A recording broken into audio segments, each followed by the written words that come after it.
João, capítulo 4, o Evangelho de João, a partir do versículo 19. Amém? Diz assim: Senhor, disse a mulher, vejo que tu és profeta. Nossos pais adoravam neste monte, vós, entretanto, dizeis que é em Jerusalém, é o lugar onde se deve orar, ou adorar. Disse-lhe Jesus, mulher, podes crer-me que a hora vem, quando nem neste monte e nem em Jerusalém adorareis ao Pai. Vós adorais o que não conheceis, nós adoramos o que conhecemos, porque a salvação vem dos judeus.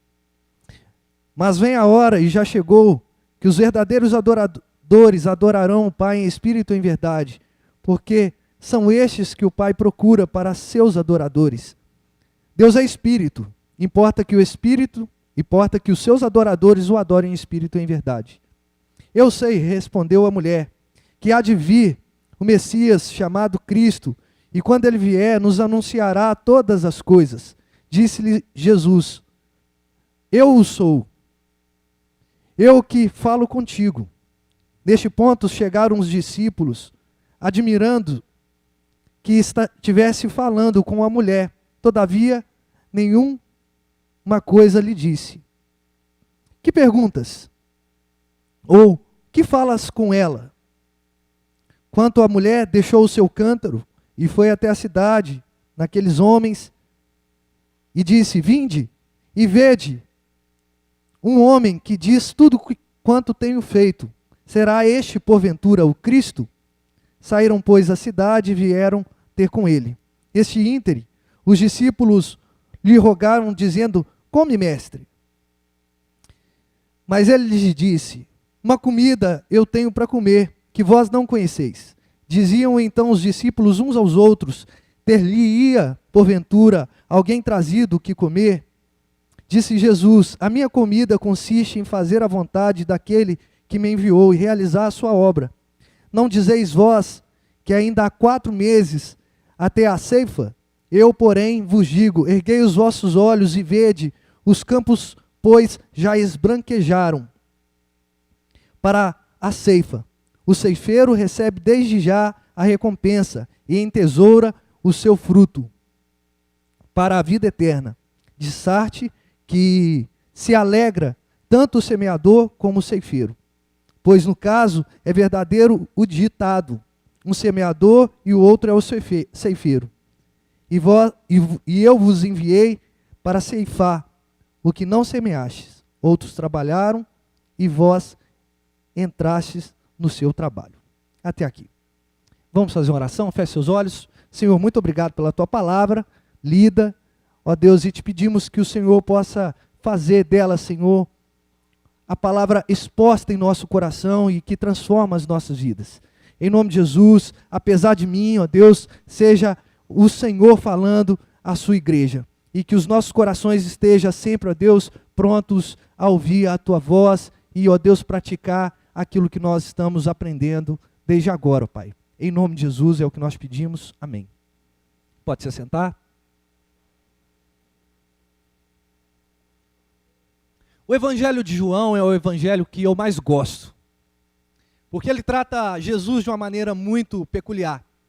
Jesus como Deus, o Deus verdadeiro. E os primeiros capítulos de João, ele vai comprovar, ele vai demonstrar para nós a respeito do quanto é paradoxal ou aparentemente paradoxal o que Jesus faz. João vai defender a sua tese no capítulo de número 1, provando que o Logos, a palavra, ela se encarnou. Outrora, a palavra estava lá no conselho, na eternidade, e quando Deus falava, haja luz, e havia a luz, ali era a própria palavra, ali era o próprio Cristo sendo anunciado, sendo falado. Só que agora ele encarnou no meio de nós, cheio de graça e cheio de verdade. Portanto, o Logos se tornou carne. Em seguida, nesse mesmo livro, no capítulo de número 2, Jesus realiza seu primeiro milagre. Ele transforma a água em vinho, num casamento importante, em Cafarnaum. Olha só, transformação daquilo que era simplório em algo muito complexo. Aquilo que não representava tanta coisa numa festa e passou a representar muita coisa na festa. Aquilo que representava a lavagem das escadarias do templo passou a representar a alegria, o júbilo do casamento. E Jesus ele vai continuando o seu ministério no livro de João, quando ele encontra um camarada chamado Nicodemos. E é interessante nesse ponto que ele começa a fazer vários encontros. Os 2 primeiros encontros tratam a respeito de Nicodemos e dessa mulher samaritana que nós lemos parte da história dela. O autor Tim Keller, todo mundo conhece, Timothy Keller, ele tem um livro chamado Encontros de Jesus. E ele faz um paralelo muito interessante a respeito dos 2 encontros. Ele fala que o primeiro encontro, um homem esteve com Jesus à noite, na calada da noite. Enquanto isso, Jesus esteve com uma mulher num sol rachante de meio-dia. O primeiro, Nicodemos, era um homem importante em seu tempo. Era um homem do sinédrio, um homem entendido, esclarecido. A mulher, por sua vez, ela era uma mulher que era rejeitada na sociedade, e a gente vai ver isso. Era uma mulher simples. E ambos tinham dúvidas a respeito do reino de Deus. Ambos tinham dúvidas a respeito de como é a adoração ou o nascer de novo, no caso de Nicodemos. E a maior diferença, um era homem e o outro era mulher. E a outra era mulher. Parece que não há diferença nos nossos dias, mas isso fazia uma tremenda diferença nos dias de Jesus. Por isso, nessa noite, eu quero falar a respeito de um encontro. O encontro real com Cristo, o que Ele faz em nossas vidas. E hoje, aproveitando a temática do Dia das Mulheres, o encontro foi com a mulher. O encontro foi com uma mulher que era rejeitada. Uma mulher que era desprezada. Uma mulher que já havia sido alvo de pelo menos 5 divórcios. E Jesus teve um encontro com ela. E a vida dessa mulher mudou. E não só a vida dessa mulher mudou, mas a vida de todas as pessoas que tiveram um contato com aquela mulher pós-encontro com Cristo mudou também. Pois bem, o capítulo 4, ele é um capítulo bem interessante, porque os fariseus, eles começaram a perceber que Jesus estava batizando mais discípulos do que João Batista. E na verdade não era Jesus, mas os seus discípulos, como instrui aqui o versículo de número 2 do capítulo 4. Você que está com a Bíblia aberta, permaneça com ela aberta, para a gente poder ir caminhando no texto. E os discípulos de Jesus estavam batizando, mediante a ordem de Jesus. E aí, os fiscalizadores da religião judaica, os fariseus, começaram a interpelar e começaram a interrogar e começaram a procurar a respeito do que estava acontecendo, e Jesus resolveu ir para a Galileia dos gentios. Lembram de Isaías, capítulo de número 6? O povo que andava em treva, a Galileia dos gentios, viu a grande luz. Jesus estava cumprindo o propósito de Deus. Jesus estava cumprindo a palavra pelo intermédio de Isaías. Jesus estava indo para a Galileia e foi para a Galileia.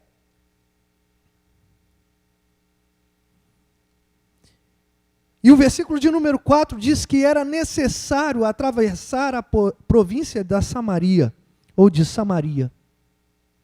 Aqui eu quero tirar um tempinho para tentar pensar com os irmãos. Era de fato o caminho mais curto para qualquer bom entendedor de física ou matemática, né?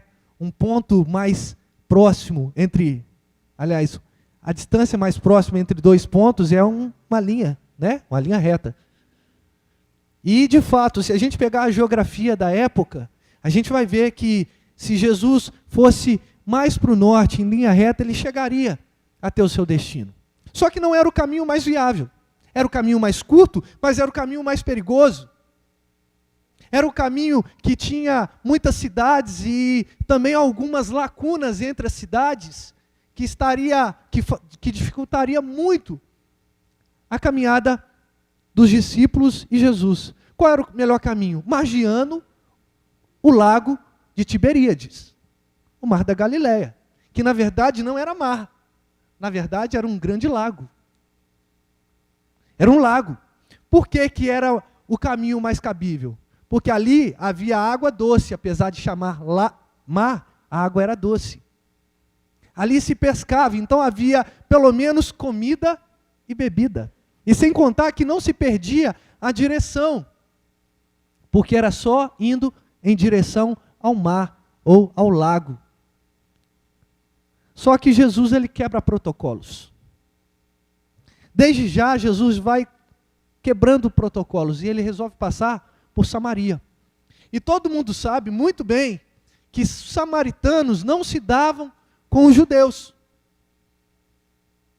O povo de Samaria, os samaritanos, eles eram tidos como um povo imundo. Para um judeu, eles não poderiam ter se curvado às invasões e não poderiam se casar com mulheres estrangeiras. Mas eles fizeram isso. Então o povo judeu separou a Samaria, colocou eles como povo imundo, ao ponto de, quando passava um samaritano, um judeu passava de largo. Tinha um hábito muito antigo, né? Que quando uma pessoa não gostava da outra, passava perto, se cuspia no chão. É bem do interior essa coisa, e bem antigo. Mas era um hábito. E era quase isso que acontecia. Você queria ofender alguém, judeu, você chamava ele de samaritano. Assim como se você quer ofender alguém, você chama de flamenguista. Ó, caiu ali o celular, tá vendo? Brincadeira, hein? Brincadeira, eu sei que vocês são a maioria, vou apanhar. Mas o samaritano não era bem visto. Não era bem visto. E Jesus se fez necessário, ou fez necessário a saída dos seus discípulos e ele até a cidade de Samaria, para ter um encontro. Reverendo Hernandes Dias Lopes, em seu comentário, ele fala que na agenda de Deus estava esse encontro.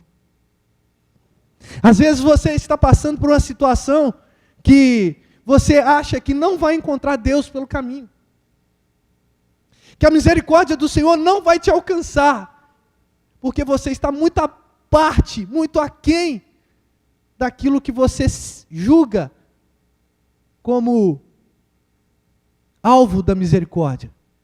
Mas o nosso Deus, ele é rico em misericórdia. A misericórdia dele é de eternidade a eternidade.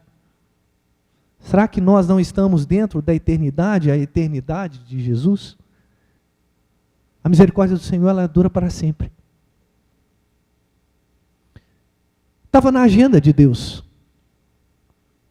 Então, quando Jesus e seus discípulos chegaram até um poço que Jacó, ou uma fonte, que Jacó havia deixado para os seus, por volta da hora sexta, e a hora sexta se contava a partir das 6 horas da manhã, então a gente tinha primeira hora, segunda hora, terceira hora, se você fizer as contas, nós vamos chegar até o horário de meio-dia, e era um horário bem atípico de se buscar água, que era um trabalho das mulheres, buscar água, e aquela mulher ia meio-dia, não era propositalmente,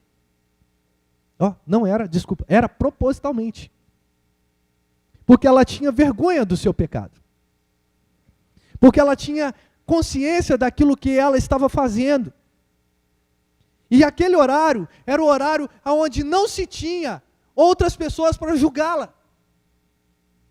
Enquanto Nicodemos ia pela calada da noite encontrar com Jesus, porque não queria ser visto, aquela mulher, ela ia no sol do meio-dia para tirar água, porque ela também não queria ser vista.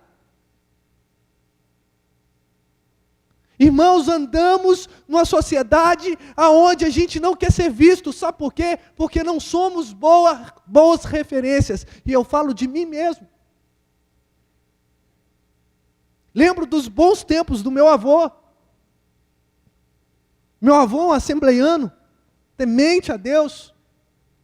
E a gente tinha cadernetas nos açougues, nas padarias, nos mercados. Isso tudo porque ele era cristão. Ser crente era sinônimo de ser honesto. Hoje nós somos crentes e somos taxados como aqueles que não fazem diferença no mundo. Na calada da noite, às vezes a gente sai porque não queremos ser vistos. Porque temos a consciência dos nossos pecados. No entanto, ainda assim, não os confessamos e não os deixamos. Então Jesus encontra com aquela mulher. Jesus está ali, esperando os seus discípulos, porque era o horário do almoço. A gente passa isso todo dia, né? Domingo também, quando acaba a escola dominical, a gente fica doido para ir embora, para poder filar aquela boia de domingo. Não, Márcio? Aquele franguinho caipira, aquela coisa bem gostosa. E eles estavam com necessidade, com fome. E logo após os seus discípulos terem saído, Jesus encontra com aquela mulher tirando água. E Jesus quebra mais um protocolo. Homem não falava com mulher, em momento nenhum. Marido não falava com a esposa, em momento nenhum, em público. Era uma sociedade de fato sectarista. Era uma sociedade onde a mulher era apenas uma pessoa que estava ali para reproduzir as vontades do homem. Só que Jesus, ele teve a empatia, a simpatia, e chegou através de uma conversa muito despretensiosa com aquela mulher. E eu falo despretensiosa, sabe por quê? Porque você vai ler a narrativa inteira e não vai ver Jesus bebendo a água que ele pediu. Jesus chegou e falou assim: mulher, dá-me de beber. E aquela mulher fala assim: ei, você está doidão? Traduzindo para os nossos dias, hein? Nossos povos não se batem, não se cruzam. Você está falando comigo? Você é judeu? Eu sou da Samaria, eu sou samaritana. Você está quebrando dois protocolos, no mínimo aqui, falando comigo. Uma, homem falando com mulher, e outra que eu sou de Samaria e você é judeu. E Jesus continua a conversa com ela, falando: olha, eu quero apenas um pouco de água. E ela falou assim: pois como é que você vai tirar? Você também não tem um balde para tirar. Ela começou a negar Jesus, ter resistência com Jesus. E o encontro com Jesus nem sempre é um encontro amoroso, nem sempre é um encontro de braços abertos. Quantos de nós aqui presentes, nós tivemos encontros com Jesus doloridos? Se eu pedisse para levantar a mão, talvez 80% dos irmãos iam falar: puxa vida, eu passei por umas até chegar à plenitude do conhecimento de Cristo, se é que a gente pode falar isso, mas podemos por meio da palavra. O encontro com Jesus, às vezes, é um encontro de muita resistência. Porque quando Jesus, ele entra em nossas vidas, ele vai santificando as nossas vidas de tal modo que a gente vai dizendo não aos prazeres, não aos pecados, mesmo que haja resistência em nossa parte. E aquela mulher falou, não tenho água para te dar, eu não posso te dar água. E aí Jesus fala, olha mulher, se você soubesse com quem você estava falando, ou com quem você está falando, você pediria água. E eu não só te daria água, mas eu te daria água viva. Uma água que mataria a sua sede de uma vez por todas. Ali Jesus capturou a atenção daquela mulher. Por quê? Era um incômodo muito grande buscar água todos os dias. No sol escaldante. Ela falou, opa, você está pensando que você é quem? Maior do que Jacó, nosso pai, que nos deu esse poço, versículo de número 12, do qual ele mesmo bebeu, e bem assim os seus filhos e o seu gado. Só que Jesus falou assim, versículo 13, quem beber desta água tornará a ter sede, aquele porém que beber da água que eu lhe der nunca mais terá sede, pelo contrário, a água será nele como uma fonte a jorrar para a vida eterna. E essa é a diferença. No grego, está usando a palavra fonte de Jacó, diferente da fonte que Jesus está usando aqui. Porque uma fonte, ela fica parada. Mas quando Jesus está falando que dessa fonte, ou dessa biqueira, ou desse lugar jorraria água. Ou seja, na fonte você tem que ir lá com o seu baldinho, puxar até a água chegar. Mas a fonte que Jesus estava oferecendo, ela jorrava a vida eterna. Ela jorrava, ela molhava, ela inundava. E aquela mulher imediatamente falou, Senhor, dá-me de beber dessa água, eu preciso dessa água. E aí é onde começam os conflitos. Um conflito mais forte. Jesus falou assim, vai, chama o seu marido. E você e ele vão tomar da água. Ela falou assim, eu não tenho marido, versículo 17.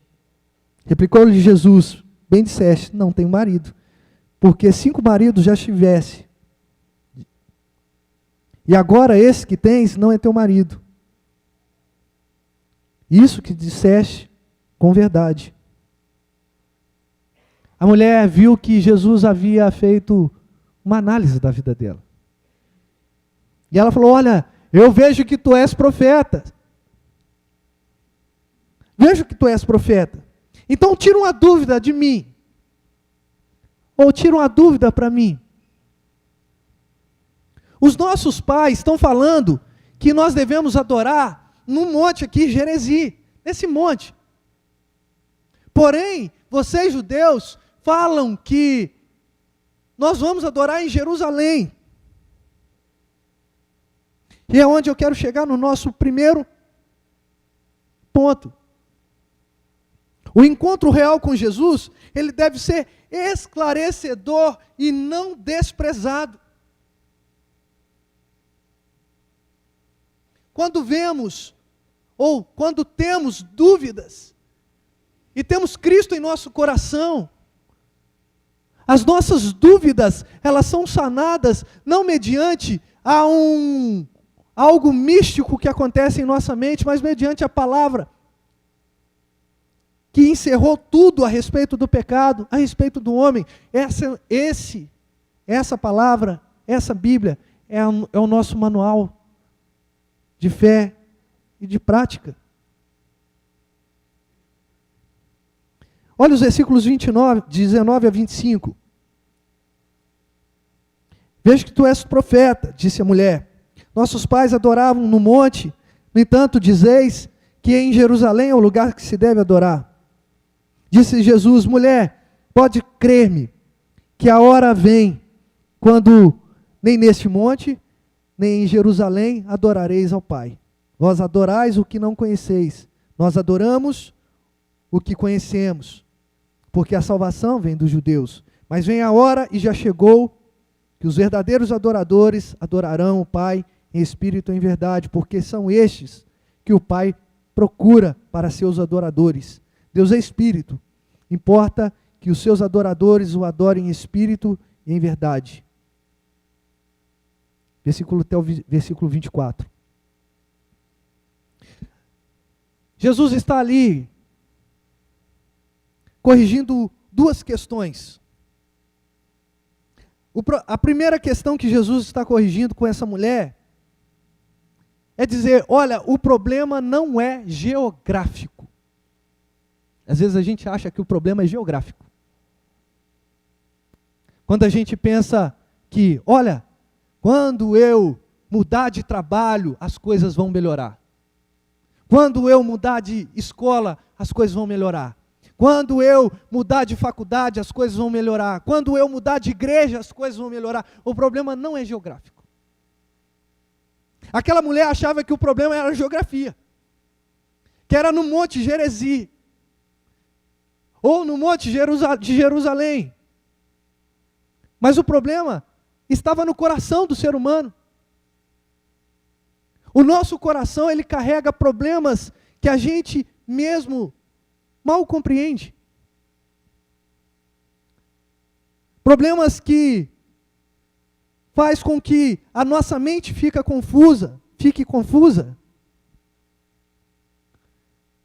E quando percebemos, começamos a falar e fazer tolices.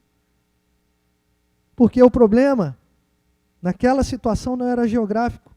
No entanto, que Jesus disse à mulher, a hora vem, quando nem neste monte, nem em Jerusalém, adorareis o Pai. E Jesus vai ressignificar adoração. A gente pensa de maneira muito limitada. Se eu falasse assim, vamos chamar o ministério de adoração para estar aqui à frente. Ia subir a Natália, o Abraão, o Giovanni, ia subir o pessoal da música, os Becks. Porque esse é o nosso conceito de adoração. Esse é o nosso conceito. Se eu falasse isso, o certo era vir todo mundo, porque a adoração não é música. Adoração não é canções, adoração é um estilo de vida que deve ser adotado por todos. E essa mulher, no final da sua história, adotou esse estilo de adoração. Então Jesus, ele corrigiu dois erros daquela mulher. O problema da geografia, que ela estava muito confusa, e ressignificou a adoração, porque ele falou assim, mas a hora vem, já chegou, que os verdadeiros adoradores adorarão o Pai em espírito e em verdade, porque estes o Pai procuram para ser seus adoradores.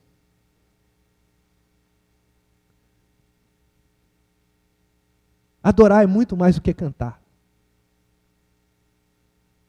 Cantar é uma parte, mas adorar é viver. Como é que a gente fala que a gente adora ao Senhor se a gente não tem gratidão no nosso coração? Não sei se eu já contei para vocês, eu vou fazer menção do meu avô, que já está falecido. Meu avô tinha um hábito muito interessante, depois que ele ficou mais velhinho, ele perdeu um pouquinho do juízo. Normal, né? E eu lembro que ele ficou acamado e a gente levava comida para ele, ou dava na boca dele, dependendo do estado que ele se encontrava, mas normalmente ele estava bom o suficiente para poder comer. E ele fazia o seguinte ritual. Ele pegava aquele prato e ele dava uma pequena provada. Se a comida estivesse boa, ele orava. Se não estivesse boa, ele não orava. E eu era muito pequeno quando eu percebi isso e chamei minha mãe. Falei assim, mãe, a comida hoje não está boa. Repara como é que o vô vai fazer. E ele provou, viu que estava sem sal, não tinha tanta graça, não era aquele bifão gostoso, né? Aí ele não orou, não agradeceu. Mas quando a comida estava boa, eu falei, mãe, vamos lá, hoje a comida está boa. Aí ele agradecia, levantava o pratinho dele, mas primeiro ele provava. É o estilo de vida, a adoração é ter gratidão no coração. É você viver feliz e contente com toda e qualquer situação, é saber sorrir, sempre. Tem gente que vive uma adoração falsa diante da igreja, diante de Deus, como se Deus não entendesse que essa adoração é uma adoração fake. Tem gente que dá sorriso, mas por dentro está vermelho de raiva. Mas o encontro com Jesus, ele deve ser esclarecedor e não desprezado. Aquela mulher escutou com atenção. Você já encontrou a Cristo de verdade? Você está atento ou atenta àquilo que a palavra está ensinando? Ou será que nós vimos a igreja apenas como um ritual? Participamos dos momentos de louvor, de adoração, apenas como algo rotineiro de um domingo? Não despreze a Cristo. Cristo está nas coisas mais simples também da vida. Está no arroz e feijão que a gente come na segunda-feira.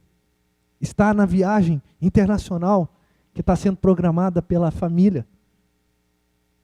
Cristo está nas coisas simples e nas coisas complexas.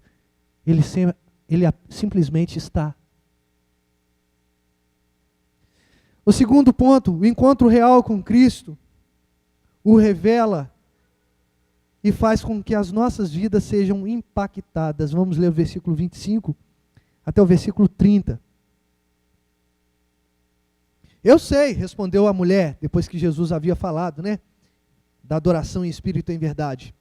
Eu sei, respondeu a mulher, que há de vir o Messias, chamado Cristo, e quando ele vier, nos anunciará todas as coisas. Disse-lhe Jesus, eu o sou, o que falo contigo. Neste ponto chegaram seus discípulos e se admiraram de que estivesse falando com uma mulher. Reparem que uma mulher já era uma quebra de paradigma. Todavia, nenhum deles lhe disse, que perguntas? Ou, por que falas com ela?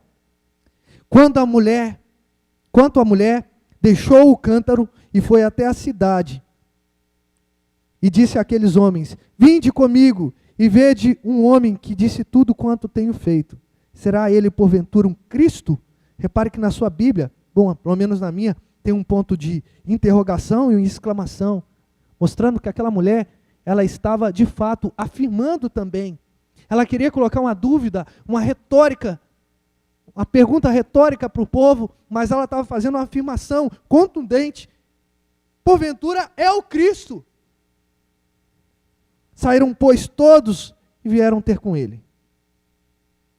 Essa mulher foi impactada, porque o encontro com Jesus mostra quem ele é. Quem ele é.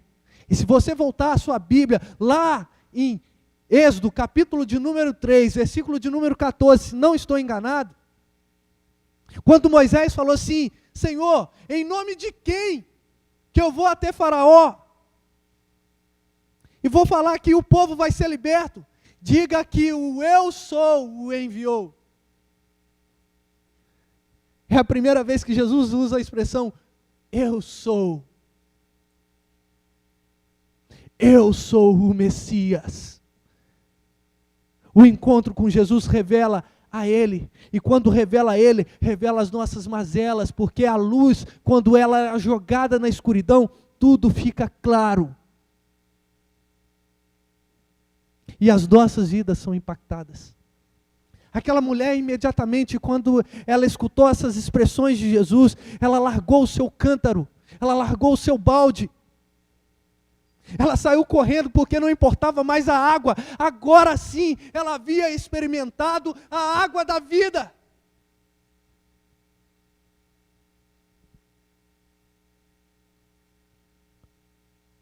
Você experimentou a água da vida?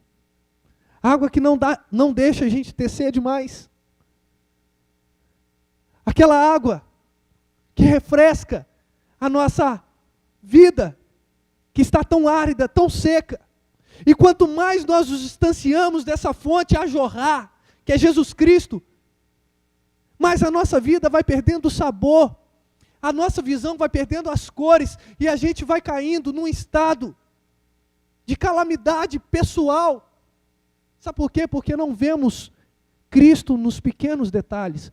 Ah, Pedro Felipe, mas é muito difícil para mim ver Cristo na minha vida, porque na minha vida tem sido complicado. A minha empresa tem sido alvo de muitas confusões. A minha faculdade eu não consigo terminar. A minha escola está difícil, lá em casa. Por quê? Porque perdemos o foco. E quando nós olhamos para um detalhe, uma coisa ruim, a gente deixa de olhar as milhares de coisas boas que acontecem em nossa vida.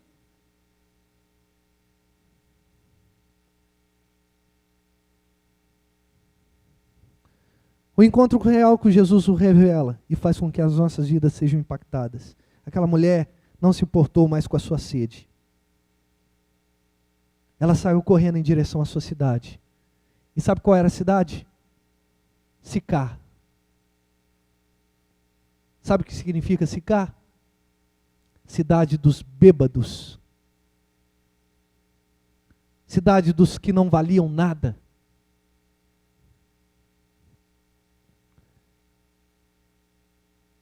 Ela saiu em direção, ela não olhou nem para onde ela deveria pensar em pregar o Evangelho. Ela simplesmente queria anunciar que bebeu de uma água que não daria mais sede nela. Terceiro ponto, o encontro com Jesus faz com que as nossas vidas sejam instrumento de Deus real para a proclamação do seu Evangelho. Vou repetir os versículos 27 até o 30. Neste ponto chegaram os discípulos e se admiraram, se admiraram de que estivesse falando com uma mulher. Todavia nenhum lhe disse, que perguntas ou por que falaste com ela? Quanto à mulher, deixou o seu cântaro, foi à cidade e disse àqueles homens daquela cidade, Sicar, venham comigo. Vede, um homem que diz tudo quanto tenho feito. Será porventura o Cristo? E saíram, pois, da cidade e vieram ter com ele.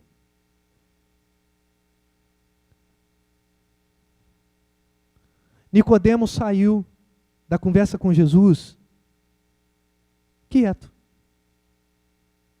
calado. Se converteu? Sim, há evidências escriturísticas. Mas essa mulher foi sublime, porque ela experimentou da água da vida e ela foi contar para aqueles homens daquela cidade, para as pessoas daquela cidade. Ou seja, o que nós estamos fazendo aqui é receber dessa água, mas para nós sairmos a jorrar nesse mundo a água que alivia a sede daqueles que estão morrendo secos. Não podemos nos calar diante daquilo que nós temos visto e ouvido.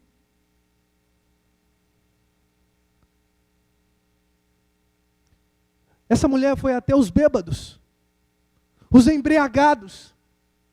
Às vezes a gente faz uma seleção, a gente fala assim, não, esse aqui tem um sorriso bonito, eu vou evangelizar. Essa aqui tem um cabelo muito bonito, eu vou evangelizar. Ah, não, esse aqui, ele é meio esquisito, ele é corintiano, esse eu não vou evangelizar. Temos que evangelizar, viu, Vandim? Corintiano também. Temos que evangelizar. O nosso ano é um ano de boas novas, não é à toa. Porque o conselho orou por isso, porque o pastor orou por isso, e nós, enquanto igreja, temos que assumir essa visão e pregar o Evangelho. E chegar até o final do ano e não ter espaço a ponto da gente assistir o culto de pé, lá atrás, para os visitantes ficarem aqui sentados, escutando da palavra que um dia libertou a minha vida e a sua vida, e pode libertar aqueles que estão presos, cativos lá fora. Vamos anunciar o Evangelho. Proclamem o Evangelho. Vamos proclamar. Vamos viver o Evangelho.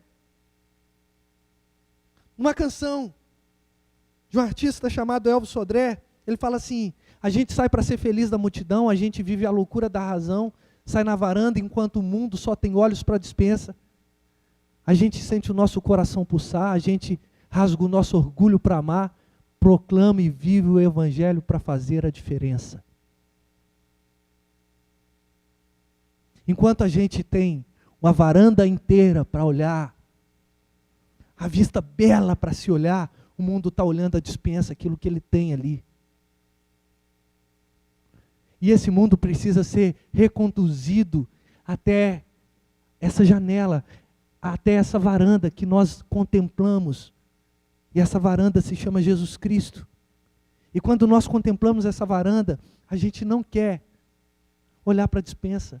Não importa se tem só arroz com feijão. Não importa se tem R$100 na minha conta corrente. Importa que Cristo é o dono da minha vida. E Ele me basta. O resultado disso tudo é o que nós lemos. É que Jesus deixou de beber água porque anunciou. E quando chegou a comida, Ele deixou de comer porque Ele continuou anunciando. Ele renunciou às suas necessidades básicas, como homem que era, 100% homem, 100% Deus. Nós falamos isso a respeito das duas naturezas de Cristo na escola dominical. Ele renunciou às suas duas necessidades vitais para poder proclamar. E Ele falou assim: venham, olha, deixa essa comida, porque eu tenho uma outra comida para comer. E os discípulos, não entendendo, falaram: olha, porventura alguém havia trazido comida para esse homem? Ele falou: não, a minha comida consiste em fazer a vontade daquele que me enviou. Vocês estão falando que faltam 4 meses para a ceifa, mas olha só, eu estou vendo os campos brancos prontos para serem ceifados. E vocês não semearam. Os discípulos não semearam. Quem semeou? Uma mulher.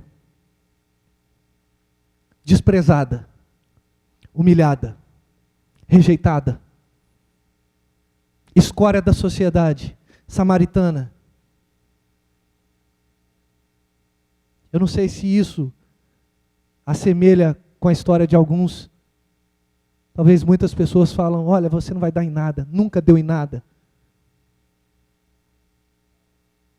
Acontece que Cristo, Ele transforma aquilo que é nada, como eu falei, em tudo. O caso da água. A água na festa não representava muita coisa, mas Ele transformou em vinho, que representava alegria. Deus quer usar a sua vida como proclamador, proclamadora do Evangelho. Aqueles homens, os bêbados, um povo que Jesus tinha muita afinidade, porque bebia e comia com eles, com pecadores. Tinha comunhão, essa é a expressão melhor.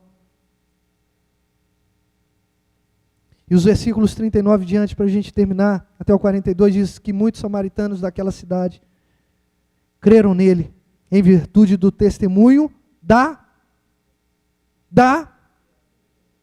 mulher que anunciara: ele me disse tudo que tenho feito. Vindo, pois, os samaritanos